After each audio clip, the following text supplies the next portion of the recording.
makes a garden great? Is it the type of plants? Is it the amount of plants? I do wonder. I've been doing a lot of reading about different garden designs, from cottage gardens to succulent to Mediterranean. There are so many different designs out there. So come with me as I redesign my front yard. There's a lot of plants going on, and I really want to simplify my garden, my front yard, and how it looks and feels. I want to reuse some of the plants in previous areas, different areas of my yard, but also start to weave in some cottage themes throughout the garden to really create more of a cottage feel garden to match the cottage style house.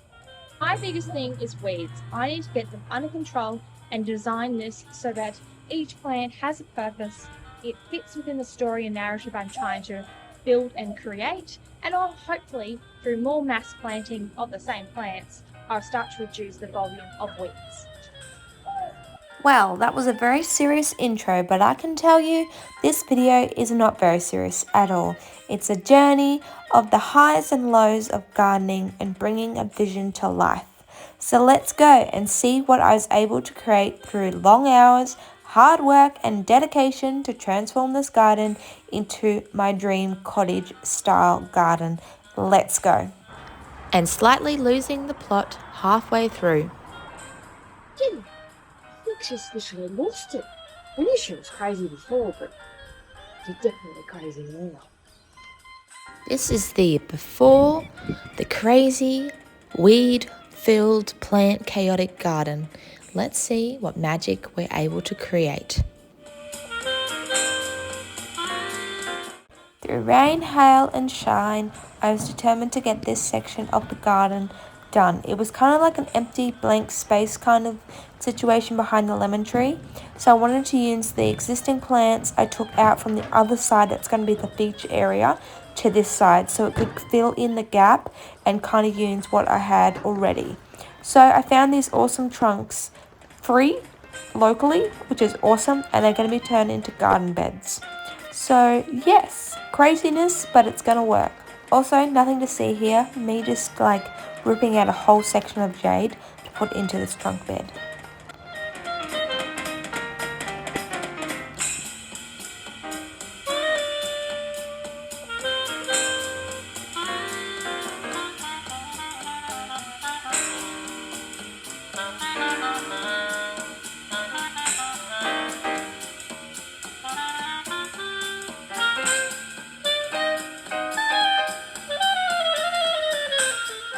The garden path again had been filled with grass, so I needed to remove it and get some really good solution to make sure these pavers didn't move. Here's me doing a fit check of, channeling my inner horse person, because I decided to get some horse poo to fill into the gaps.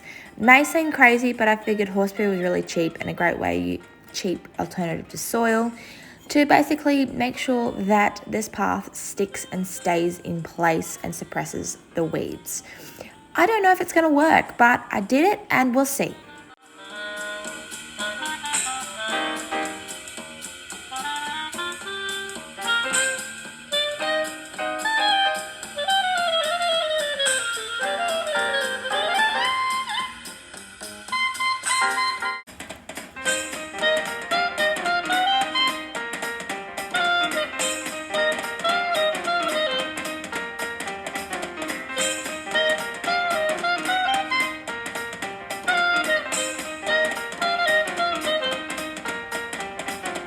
Also, bonus points because I got maggots and flies thanks to the horse poo. Look at them all covered in it. Absolutely gross. But anyway, you gotta do what you gotta do. Let's talk garden design. What am I hoping to achieve? Well, the first couple of things is I want perennial plants. Plants that I can just set and forget. That way they're kind of lower maintenance and I don't have to replant things each year. I'm going for a height element. So taller at the back, shorter at the front, to give kind of heights of differences and a flow throughout this front yard. I'm using a colour scheme of red and white. Now that kind of may seem a little bit boring or OCD, but I wanted to match the house and also some of the existing plants in the yard. There's a lot of plants in this yard that already were red and white kind of theme throughout, so I want to carry that through. I'm going to weave in some of the existing succulents to to make sure that I'm not removing everything, but just still keeping those elements and the existing plants. Because things like this are not cheap. It's really, really expensive to buy plants established. So I'm trying to use propagation, buying them secondhand, plant sales, those sorts of things, just to ease the cost and use what I already have. So I'll be keeping the French penny behind me with the lavender, some succulents here and there with a orange tree in the middle, kind of just trying to create some cohesiveness with the existing things. But we'll see how we go.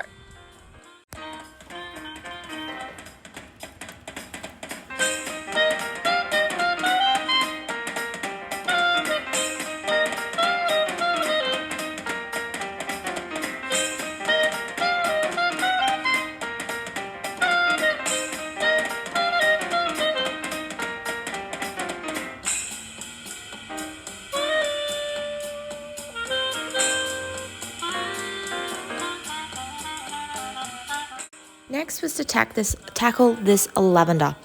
I was trying to do it justice by trimming it back and maybe propagating some of it, but I ended up having to rip it all out because I'm pretty sure it had a fungal bug thing issue in it. Lavender tends to be really easy to propagate from cuttings, so I'm hoping by taking a big huge chunk that it will survive once I put it into the trunks.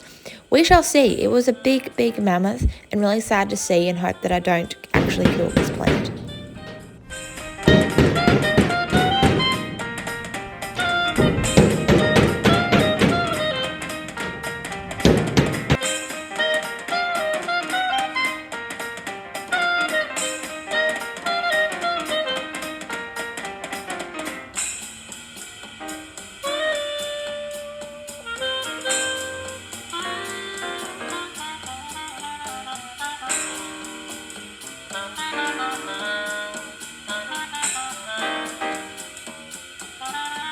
After working on this for 2 days solid, I was finally getting to see a clean slate, ready to start planning and putting my plants in. But first also I had to make sure I put some proper irrigation for these plants to survive and thrive.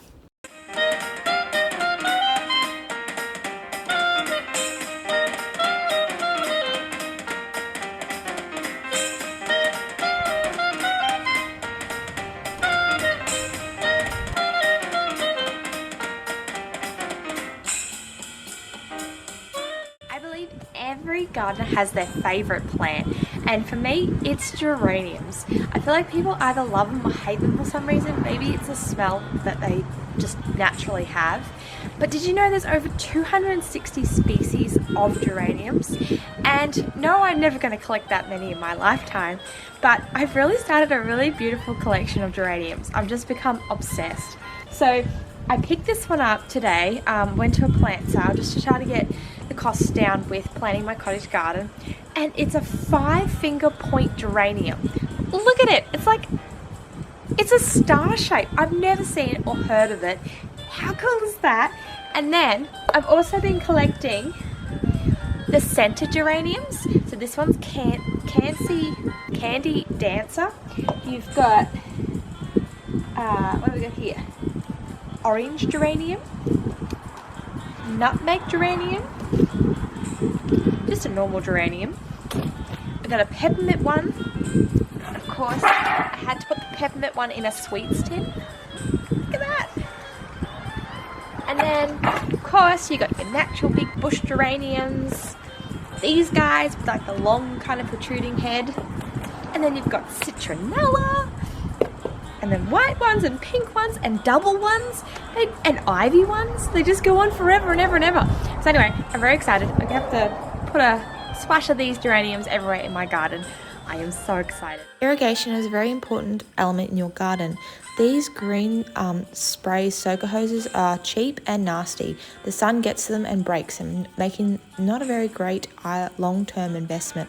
So I end up paying a little bit extra for these black soaker hose. You can get different lengths available, and I'm using weed pins to basically hold it in to weave it around the front yard to make sure all the different plants get a good soaking.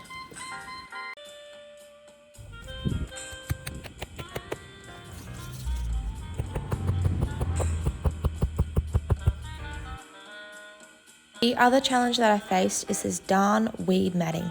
It's suppressing and hurting the soil really badly and really hard to actually pull up and put some new plants in. So I had to get a knife, cut a little hole, add a bit of compost and added the plant to it so that the plants can breathe and their roots can go through. And weed matting, no, it doesn't always suppress and get rid of the weeds. I've had weeds grow on top, weeds grow underneath, and I just find it a really bad pain in the butt, and especially for your soil. It cannot breathe. So if you're looking to get weed matting, don't get this fabric stuff or even the plastic stuff because it eventually breaks down.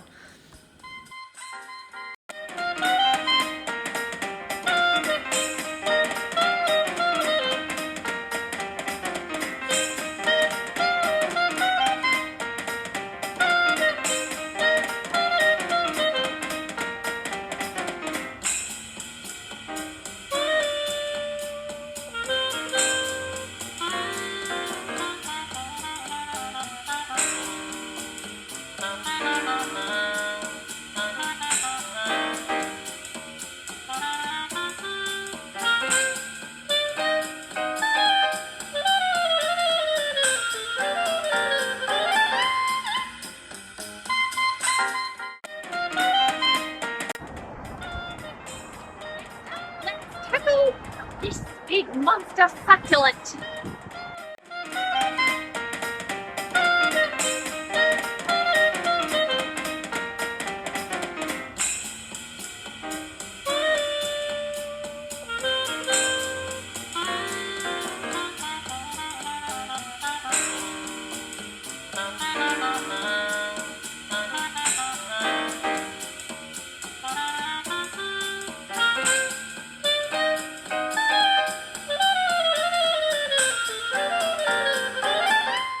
So with this massive succulent, I'm planning to create a little bit of a garden bed similar to the lemon tree here to add some cottage plants in. So I've got like a hexagonal, octagonal thing. A bird bath is going to go here. We're going to add more hedge plants. It's going to be awesome. And then this is the lemon trees looking so much happier now. This is the final look. The plants are all in their positions. The mulch is down.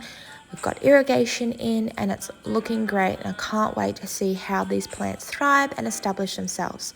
We've got the horse poo situation, which I'm just going to let it go and see what happens. But hey, it's holding the pavers in. I added some more plants to have a creeping kind of ground cover throughout these pavers. And we're going to get the hedging done. And this is also the little succulent garden that I used using all my pre-existing plants. Look at that, and a random tomato bush as well.